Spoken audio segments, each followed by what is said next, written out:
तो इस monsoon session में जो बजट पेश किया गया, कल बजट का पहला दिन था चर्चा का, और कल की चर्चा में आप सबने देखा होगा एक शानदार बजट मोदी जी के नेतृत्व में ऐतिहासिक तीसरी टर्म का पहला बजट पेश होने के बाद देश ये देखना चाहते हैं कि बजट पे चर्चा अच्छी तरह से हो, सार्थक हो, ये सब चाहते हैं।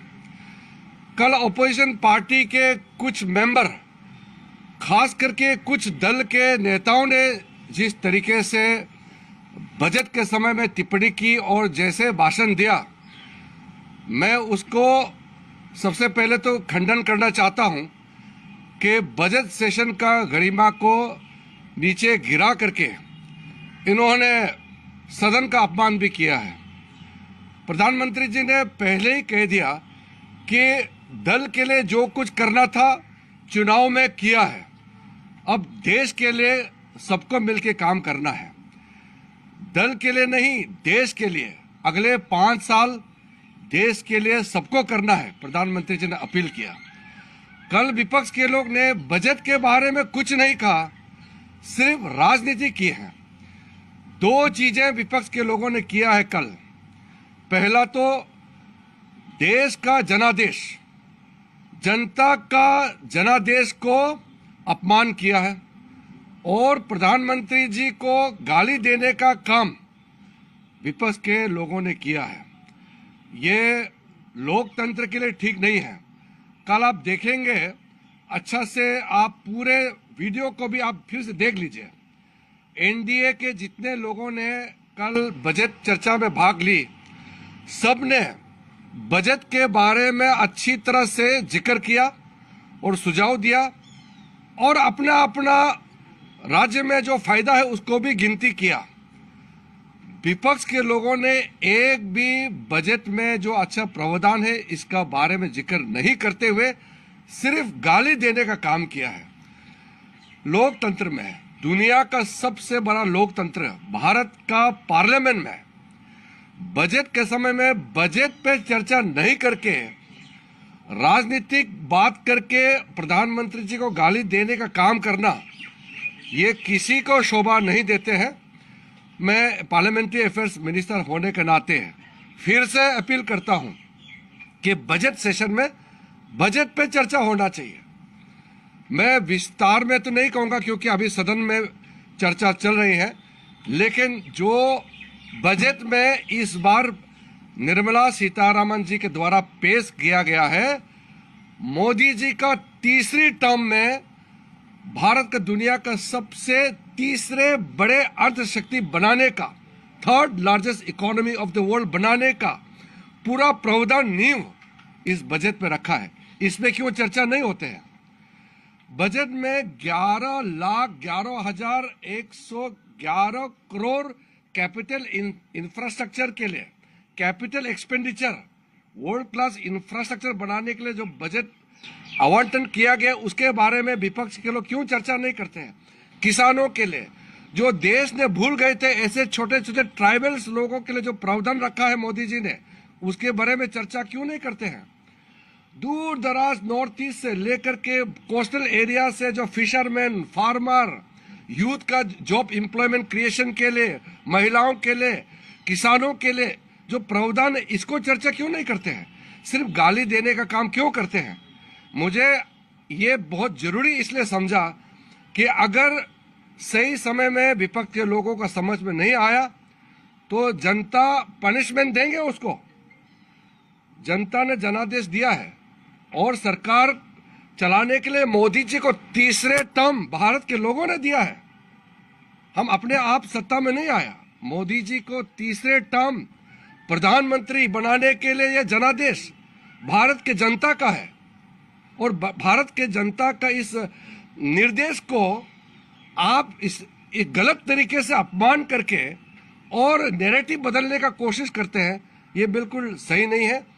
बजट सेशन, बजट पे चर्चा होना चाहिए। बताइए ना, इतना हिस्टोरिक जो बजटरी एलोकेशन हुए हैं हर सेक्टर के लिए, कैसा खर्चा करना चाहिए वो बताइए ना। विपक्ष के लोगों को यह बताना चाहिए कि इतना बड़ा बजट को खर्चा करने के लिए और क्या क्या कदम उठाना चाहिए, वो बताओ ना, सुझाव दो। सुझाव देने के लिए बजट सेशन होता है, यहाँ गाली गलौज देने के लिए बजट सेशन नहीं होते हैं। मैं बहुत अफसोस के साथ कह रहा हूं, लेकिन अपील भी कर रहा हूं कि कल पहला दिन बजट में जो विपक्ष के लोगों ने हरकतें की है वो दोबारा नहीं होना चाहिए। बजट के समय बजट पे चर्चा होना चाहिए। और साथ साथ हमारे एनडीए के जितने भी स्पीकर से मैं बधाई देता हूं, उन्होंने राजनीतिक भाषण नहीं दे करके बजट पे चर्चा किया और देश को आगे ले जाने के लिए अपना सुझाव भी दिया है। I just want to repeat quickly in English.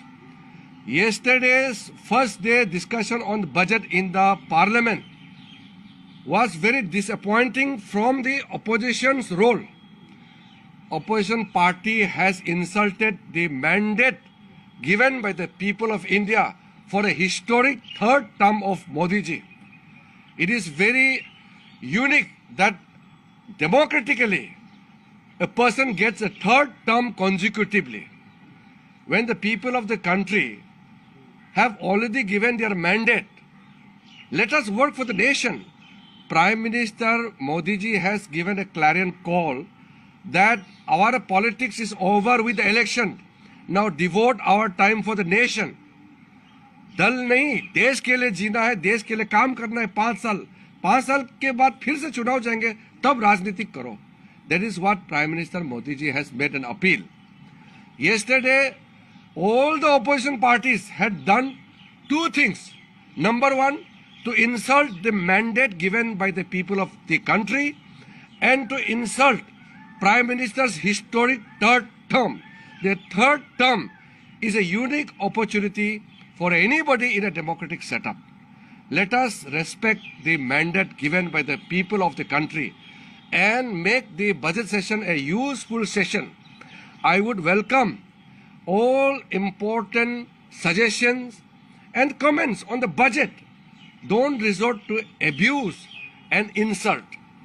Yesterday, the only thing the opposition people who spoke on the floor of the House had resorted to insulting the Prime Minister and also insulted the mandate given by the people of this country.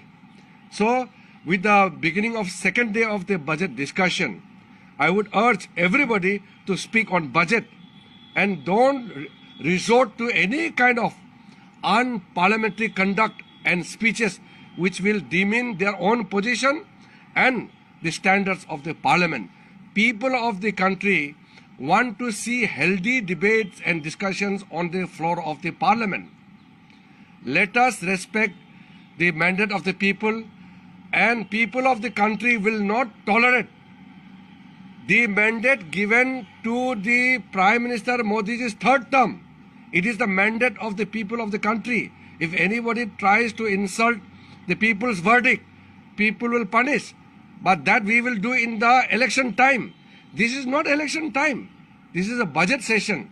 Let us discuss on budget, and all the floor leaders, especially the political leaders of opposition party, they must tell their MPs not to create ruckus in the parliament, and let us have a civilized, sensitive, sensible and constructive debates and discussion during this budget session of the parliament.